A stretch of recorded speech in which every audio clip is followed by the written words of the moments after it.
Voilà, tous continuer quand tu le qui tout selon tout ça bon point de Imboka de Kopapia Zalibo Moko ya carte ya FCC et bino c'est là qui nous donne état d'urgence plutôt état de siège qui décrété par le chef de l'État Félix Tshisekedi Tshilombo. Est-ce que ba prérogative est qui respecté ya mboité akuma bon na décréter état de siège? Oui, ndeko état de siège est le comme malamu mais par rapport à procédure ndenge kendaki muya ya alaki na pifo ya koloba mai ndeko Tshilombo koloba te parce que constitution et PCM pifo wana te parce que en droit on dit la compétence est d'attribution. Constitution et PCM ndeko Tshilombo pifo ya koloba mai ndeko muya ya lobaki mais to monyango oleke ndeko Tshilombo alobango mais to monaki yango ndeko muya ya nosaka yango donc ça nous a fusé, nous avons compris que non, nous sommes habitués de cet esprit de la violation qui continue. Mais kolobaki no état de siège et ali eloko mabe et ali kozanga soni état de siège ali eloko malamu mais malamu na possible ali okende nango et ali malamu te dans le sens que aujourd'hui les mêmes services on ndeko Tshilombo ali ko salela ya ba service de sécurité et loba yango que non MONUSCO est pour quelque chose pour la destruction de la République démocratique du Congo na bae bandeko na biso bali ko kufa chaque jour. Mais je me pose la question pourquoi est-ce qu'on va décréter état de siège MONUSCO et ali kaka na Congo? Non, ça c'est vouloir les choses au contraire parce que ba service moko Kabila banda ko salela yango ndeko Tshilombo ali ko salela. Mais boni toko zuwa en considération mai ba service lobaki pour to chango un exercice to négligent. Je ne suis pas d'accord nga pona ndeko Tshilombo na lobi pour que makambo ki ndi malamu il faut MONUSCO elongwa la Congo pour que état de siège ezala malamu. Yo lobi pour que makambo ki malamu sengene MONUSCO kolongwa bat musu bazali ko ba esengela ki au préalable a consulter nanu ndeko Joseph Kabila ndeko to mona ki Emmanuel Macron asala ki yango yambo ete a décrété état d'urgence kuna na France atuna ki bongo ba Sarkozy asola ki na ba yinyo so bakamba ki mboka yambo ete yaza bokonzi. Yo bazali ko ba ete MONUSCO ba musu ya FCC ka bazali ko ba ete esengela ki nanu ko consulter bakamba ki liboso na yambo ete a prononcé état de siège. Mais au tunanga ça n'intéresse pas Kabila pour baya ko consulter des forces aïe ça bango ke boya ko consulter nga pona aïe sabini soki ndeko Tshilombo amoni ke no akoki na mai ali ko kamba ce n'est pas forcément il faut qu'il ndeko consulter ndeko Kabila kabanye musada non. Il a jugé bon, il a consulté le président de l'Assemblée nationale et du Sénat selon prévu par la Constitution. C'est fini, ça passe. Nous, ça ne nous intéresse pas. Nous, c'est les résultats qui nous intéressent. Que la population qui souffre à l'Est trouve leur gain de cause, c'est tout. Ce n'est pas que non, on est en train de se donner beaucoup plus d'importance ici. Il faut non. Après, ça va comment on gagne quoi? Aussi longtemps, les gens continuent à mourir à l'Est. Moi, pour moi, à ne pas consulter les gens, ce n'est pas aussi un problème, mais moi c'est les résultats sur le terrain pour que Bakongomani bakokufa batika kokufa, c'est tout, c'est ça qui m'intéresse moi. Mais comment est-ce que Bakongomani bakotika kokufa aussi longtemps MONUSCO ali na mabelete et aussi mbate. Même MONUSCO ça qui fait la période de Joseph Kabila, bazalaki na période na biso to bengani déjà bani. Parce que pour preuve les montants, les quotas o yali lelo na Congo na ndenge ndeko Tshilombo ali ko gérer yali ndenge ndeko Kabila bando kamba bango. So to bende pour preuve même ici na Kinshasa omoni bango ndenge bazalaka lokola kala bakenda déjà obeko déjà salement. Donc bazali déjà en procédure à kokende bango nyo surtout même ndeko Tshilombo ya après c'est bango pifo batika. Mais tolobi non, la continuité de l'état c'est de comprendre mais les kamakalana mais ba travailler pour que on continue dans les bonnes choses. On continue continuité de l'état quand on réserve d'échange na misolo mais ma administration tiki yango ko sala yango te ngana lobi soki na alaki conseiller wa ya ndeko Tshilombo na boyebisa ye ba MONUSCO yo bako buka ye mutu pamba. Ba MONUSCO il joue des doubles jeux, il joue les froids et les chauds. L'important c'est qu'il faut couper là. Voilà, merci beaucoup ndeko Papi kasi batu musu bazali ko ba ete état de siège wana vi makambo déjà le kanamboka na biso to ganga ka infiltration et ko favoriser bongo balkanisation et puis infiltration na kati ya mboka na biso dès lors que armée de muteko za bongo administration ya ba parti oyo mona mboka Félix a déclaré que bongo état de siège. Bon, ce qui balkanisation ko sala ndeko Tshilombo nde mutu ko sala ngo.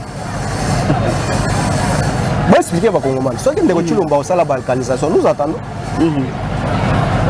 Parce que les même militaires, qui déjà, ceux qui ont même militaire, ils ont parti, ils ont ça. Est-ce que ndeko Tshilombo aboti ba militaire mususu? Parce que les militaires, ils ont dit que l'opposition va dénoncer les étrangers, c'est pour vous apprendre que non, il ne faut pas insulter quand vous n'êtes pas encore aux gestions. Maintenant, vous êtes rattrapé par cette immoralité. En réalité, ce n'est pas ce que vous gérez aujourd'hui. C'est le jour et nuit. Tu vois que c'est ça, il faut conseiller tous les petits politiciens à ne pas trop insulter tant que vous n'êtes pas encore arrivés. Mais aujourd'hui, ils sont là, ils subissent ça qu'ils étaient en train de négliger. Maintenant, les Rwandais que vous avez insultés, mais vous êtes en train de gérer avec les Rwandais, chassez-les. Voilà, toi aussi ça n'a le cambo à faire ya ram de ko papi ram ezali nini yo tango apena ki yango ram mais kana ko limbo na ba kongomani parce que ezali ko globisa ba ko bele ram ezali ram biso to bandoze la to mona ba député o ba député révolutionnaire ya union sacrée ba se révolter na ram mais lokola to moni bango ba se révolter te to comprendre que non ba député ram musala na bango il faut ba sisse ba kongomani misolo o chembongo yera mutu lokola ndeko chilombo ato $4 akoyoka ngote mutu lokola mboso ato $4 akoyoka ngote mutu lokola bahati $4 akoyoka ngo mais mutu ali na este bakati mwana na ye mutu atie kaka $2 po abenga bandeko na ye place makambo ezali leta kotia yango abenga boye basi ramasa akati souffrance na souffrance makambo nyonso tout mabe prix ko multiplier fa 8 fa 7 bon siko biso tolobani toli ko observer ndeko chilombo memela biso pe ael sapen ndeko na ye o ministre warrior Kibasa atika biso na makambo na ye o ali ko sala ya ram wana ça nous intéresse pas les Congolais ont souffert na mayeba ko bika lelo abakisa bango susu passe ya ram soki ram ya Gillette soki ram ya Thompson to koyeba ngo pété voilà oyi bozali ko observer plutôt sur ça na biso na ndeko papi bozali ko observer soki ezali ke makambo nyonso boko observer na temps ya régime ya quinquennat ya Fati soki sali te bozo esengi bozonga bongo na 2023 boko zonga na vision ni na likanisi boko zonga na susu parce que gestion na bino pendant 2018 to yebi population balobaki na tina ndeko Kabila soki ezali te na 2023 boko za susu chance to libaku malamu ko zonga avec quelle vision après observation nyonso boko sala nous ne sommes pas na période de campagne pour te ebisa bino vision na biso et puis kaka population efinga ki Kabila yango ndezolela lelo Kabila zongati baleli wapi bisika nyonso to siko bazolela Kabila zonga ndeni Kabila zonga ya tokofi ba prix nyonso tout savon le coq ezaki 200 francs de kochilombo memiango 700 francs like ezaki 200 francs comme 1000 francs bidon mafuta ezaki 9000 comme 22000 oya 30000 comme 92000 sac ya masango Kabila tikaki 19000 comme 36000 makalo ezaki 20000 francs Kabila tikaki 60000 francs siko population bikandeni yango ko lela chaque jour Kabila zonga te Kabila ozonga te biso to kozonga sande bato na biso mususu mais bon consommer nanu ndeko chilombo a angelo a chilombo ata après 2026 ata après 2023 bon consommer ka Kabila na plutôt Joseph plutôt Félix na bino pe Kabila bon ndimaka consommer 2023 population digne ko voter ndeko chilombo la 2023 ebisanga ka kolongo kaka ndako voter 2023 pour nini kaka yi ka kolongo na mukeba inde ba ko voter ndeko chilombo na 2023 na ba bitakwira yo mona Kongomani ni yako voter ndeko chilombo lelo na 2023 yango babando kosa ba Kongomani ke bango nde bazaka populaire na Kinshasa bango batu bali populaire mais Fayulu aganya bango na Kinshasa yo mona bataliba Fayulu aganya kabili bosala coalition na Félix Ndeli parce que Fayulu mutaganya ka na préciser debe que sur l'électorat na ba centre électoral ya Kinshasa Fayulu azaka na ba voix koleka bango nyonso c'est normal to wanga na yango te alende ko chilombo place ya lobaka zalaka majorité même si Kankolongo a voté 50 fois après tu connais 2023 to multiplier ngo facette ce qui Kankolongo a voté à 50 parce que bino organiser une élection avec irrégularité comment est-ce que mutumo va voter 50 fois parce que bino organiser une élection na pesi hypothèse na lobby affirmation te ke ali muibi parce que azaki na ngwema ke no ye moko ami pasola ta 50 voix mais simba te za ka voix moko. Voilà, merci beaucoup de Papi de Komina Suka. Message ba Kongomani nyonso balandi yo. Oui, ba Kongomani nyonso tu bolanda bokanga ka ba sentir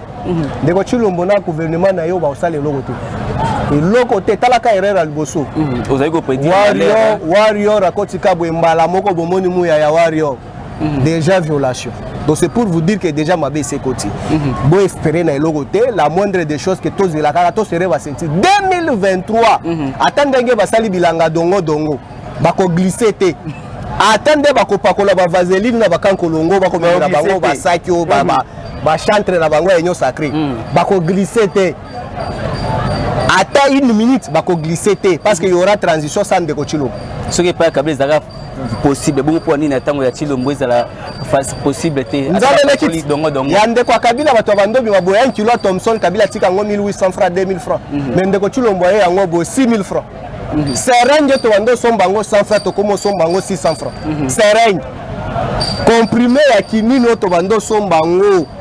plaquette ya pamba ezaki 600 francs et comme 3000 francs oyebi sanga na pouvoir de na CC po wa matisa ba prix ya bilo ba entreprise ebele Kabila mutati na ba boutique nyonso biso nde to tekango na malewa biso nde to ana ngoti ma deso to tika 700 francs kopo ekomi 4000 francs Kabila nde mutu amatisi ngoti boloba ki no tokanga regal parce que olive azalaka kula bokangi ngoti siko ba bopesi bakitsa Thomson to tika ki 1800 francs comme 6000 francs ekitati ba kongomani bo espérer le côté 2023 ata ba pakoli dongo ba au glisser ba go sieta te. Voilà, merci beaucoup mon mboka Papito comme la suka, merci pour la disponibilité na yo et tu veux suka nzambe abate to rezo sur ta prochaine fois to sopena na émission mobimba na yo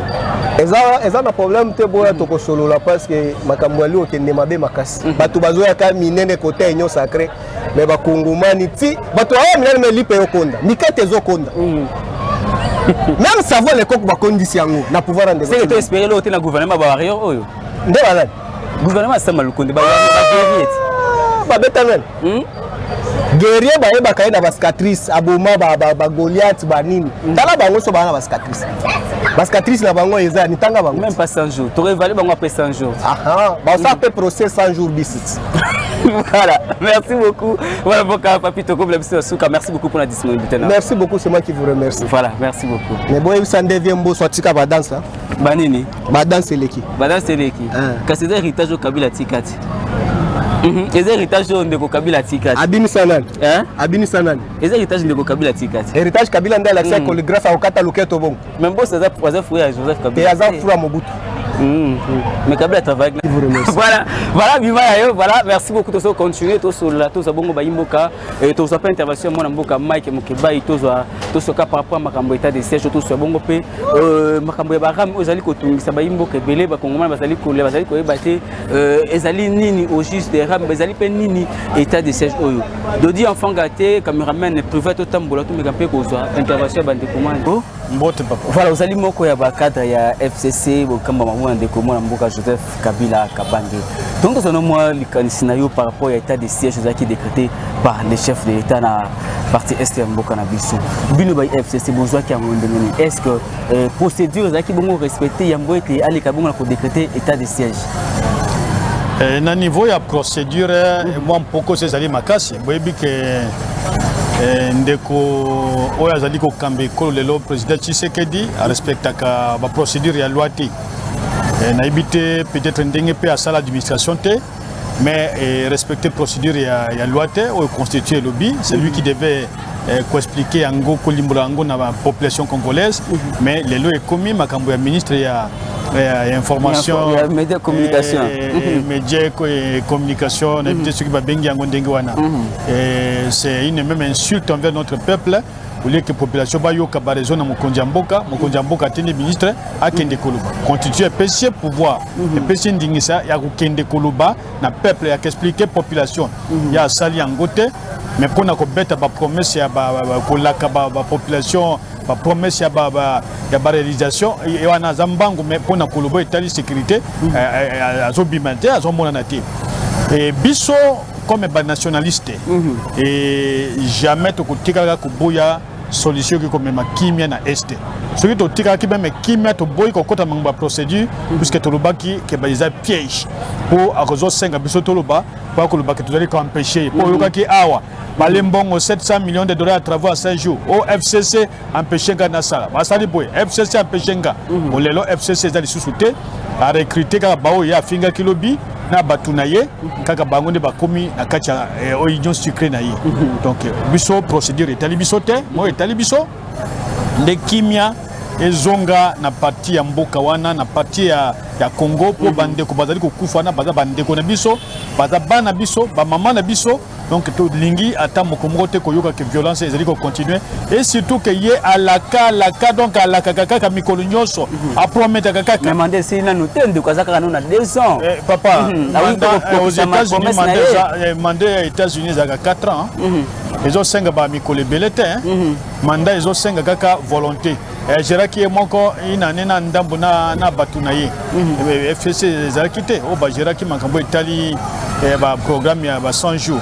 presque 9 mois presque une année et donc ils ont première volonté na koye ba vérité si que zali ba nommer pe chargé opération na kati ya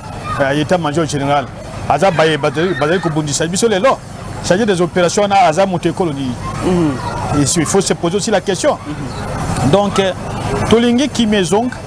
souci na biso liboso ebi ke président Kabila abunda na terrain ba mama dundala ba bauma ba général Olenga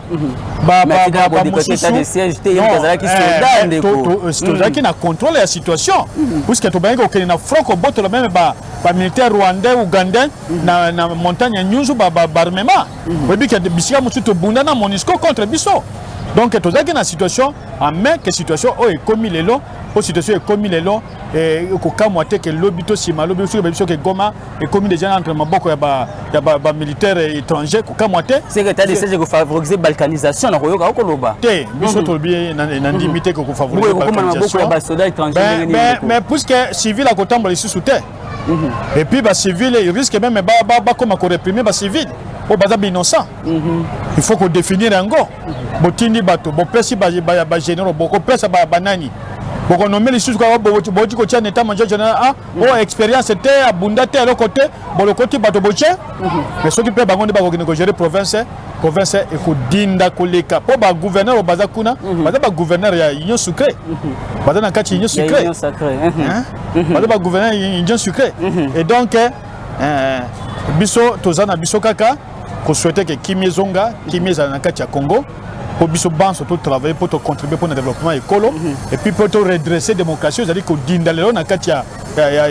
balé c'est pendant 18 ans beaucoup ko redresser en côté démocratie ezali ko dinda na kati ya balé na lobi malamu ezali ko dinda ezali ki déjà ko tambola mais to komi ko zonga lelo ba o kuna ba 15 millions de trop commission et que bakanga ba journaliste bande ko bino ba journaliste ba lokanga bango pour la liberté d'expression d'opinion wana ngabu na kangi bango te wana FCCT bakanga o mabe ba ko toni sa prison na ba journaliste voilà niveau ya kokita ya ko sa démocratie na ndeko Chilombo Tshisekedi na yebie alobaki non ngaso ki mutasali kopa na kokanga ye mais bazo kanga ministre seulement première et secondaire ma joina ya za mutu na bango baka babengadi ministre ya nini bato vede na oyo ya nini ya Foner basa bakazaki na kopa babimisi bango pas même 2 mois makala pona ni babimisa bango ordonnance wana le baka biloko mususu bato ba détourner babimate ba bomate babimate alors mais kaka bao wana nde bazaki ko bimisa babimisi bao bazaki na niwa ya musée wana nde démocratie ya Chilombo babimisi o bayibaki o ba couvraki ba détournement babimisi bango babanisi bango donc voilà forme de démocratie au biso to vivre au biso to moni na période depuis que et puis trop de voyages à l'extérieur du pays. Mais plus de 150 voyages. Mais mieux le côté papa. Biso to soutenir président de la République. Ko bande élection au Kagame boya ba proclamer. Ya bossa nyango. Ba proclamer nani? Kagame ba proclamer aboka investiture na ye. Kagame azana kwanda ko investir ya aboya yakati a comme président commission africaine que ba souhaiter ça la transition sika ba cha moto mususu. Mais lelo yo kaka yenda comme ami ya liboso ya Kagame. Mais élection o ndeko Kabila organiser ndenge ndeko Kabila ndeko Kagame ya pesa élection ki bo investir ayaki wana Kinshasa ba caméra nyoso yokaki akimaki kutukoya délégation yaki awa que élection wana bomba ngo na tiroir bo bande élection ya sika ayebi yango biso de to telemaki Kagame ke ekotika ka kosate kosale mate Congo est un état indépendant de yazana pouvoir mais lelo moninga liboso ya Kagame ils ont ndeye Yeda komi moninga liboso Kagame. Abosa ni yango. C'est que ndeko banini koya ya Félix c'est-à-dire qu'on faire empirer les choses na mboka na biso to ndenge nini. Papa, biloko ezali ko dinda ya ko dinda. Na ibite soki to ko ba plomber boni po ba kota na kati ya mai po ba kene ko bimisa boîte wana ya démocratie. Mais c'est dindi. Vote ya cour constitutionnel ba violer constitution. Mbata o aza ya bango a dénoncer ba bete ba zokise ba porte mona ki be mange dans les réseaux sociaux. Professeur Kalela a critiqué, ba attaquer na plateau ba professeur kuna pouf ba attaquer aller et même banana ye na okaki ke ba mina ba ordinateur ba violer na bana mususu bazaki na le pango na ye et bani biloko botika ko yokate à l'époque ya président Kabila liberté d'expression d'opinion même ye moko abali ko finga président Kabila mais ya lobina na ba mission nonga na top Congo alobaka onga soki noki au moins rétro commission moi comme moko boyna ko kangisa yo mais rétro commission à 15 millions de dollars que nous a défendre on a TV5 monde on a France 24 aéré oyo ba uti ko 12 millions mona moi ça auto bi ma économie ah par le bel côté 700 millions ya travaux à 100 jours. Si c'est que Azaki seul na batunaye, Azaki na mutu sous pendant 9 mois. Le gouvernement est en marche en fonction les 9 septembre. Il y a année 2009. Donc pendant 2018 jusqu'en septembre, il y a mutabanaki kukamba et qu'on a batunaye. Bakangi kamere mais bayi lungawana ba nommé disu ba ba fonction mususu ba tomba ki na mbongo. Mais démocratie ngeza olengedi. Et ça kandé wana te et politique à deux poids deux mesures. Ce que mon mutu ala à lobby moi boye contre yo okangise o à lobby jalelo savoir la zone exhibition animation azayi mutwana bazo kangaete azo continuer mboke kokufa voilà ndeko merci photo kabwana yo et mutu mesuka ezali sur makambo ya ram oyo ezali kotungisa ba kongomani pona yo ezali bongo innovation to ezali pe escroquerie na forme mususu na koyoka ba kongomani bon ba kongomani ba limbisa pona kokota na fondamentaux na ngo te parce qu'il faut natanga d'abord ba décret créé yango ba mibeko esali ke structure wana ezala à partir de wana na comprendre réellement qu'est-ce qui se passe mais impôt ouais tali téléphone eza à travers le monde ça les maka même en Afrique du Sud au sombi crédit na entrée aux somba pourcentage au singili l'état azwa kango automatiquement donc quelqu'un de manière électronique mais au téléphone mo ko mi tina ba $10 ba $15-20 et si kawanande moi poko ezali il faut que les amis arrêtent cette manière de travailler ba zongisa ba unité bisika ba ibaki ba zongisa e ba mbonga bato ba misolo pe ba compagnie ba société autoza na ngolelo ba société ya télécommunication ba ibe bandale lote e bani ba détourner ka ba yibaka ba appel international ba comme c'est ngo ba appel nationaux les bandits les lote donc ba landelango mais au moins pe ministre ango wana azape ba kaka bato ango ya union sucré ezape bato na bisote ndeko on baby mangbozo ba savaliba merci beaucoup to comme na suka message ya suka la banyo so balandio et te biko zo so sumbala sima poto sur la penza na mozindo nyoso mais message ya suka na yo poto to kabwana message population congolaise bas sureni bas à l'ensemble toko bouter et MONUSCO et les Rwandais, les Ougandais au bazar en Katia Congo, les Bandambo. Ce qui sont ensemble, donc implorer grâce même à Bakoko, na MONUSCO, na ba Rwandais, na ba Ougandais au bazar ko ba Kombo ba FDLR ba ADF bani tout, donc benga na bango kimé ko na Katia Congo na biso. Sont unis, sont déterminés et sont vigilants pour que les ennemis à sous na ici kawate pour que tout bouter de la Congo. Oyo ezali ko réunir biso, oyo ezali kenir biso, oyo ezali ko tia biso ensemble ko sangisa biso, ezali Congo mboka na biso. Tozala mboka mosusu te, to boya processus ya double nationalité. Ba étranger wana tozi contester wana bali bazongisa bango na forme mosusu pour que baba na ko continuer ko kamba biso et puis to dénoncer ba président Bango bisika nyonso bazali. Merci. Voilà, merci beaucoup. Au public de côté,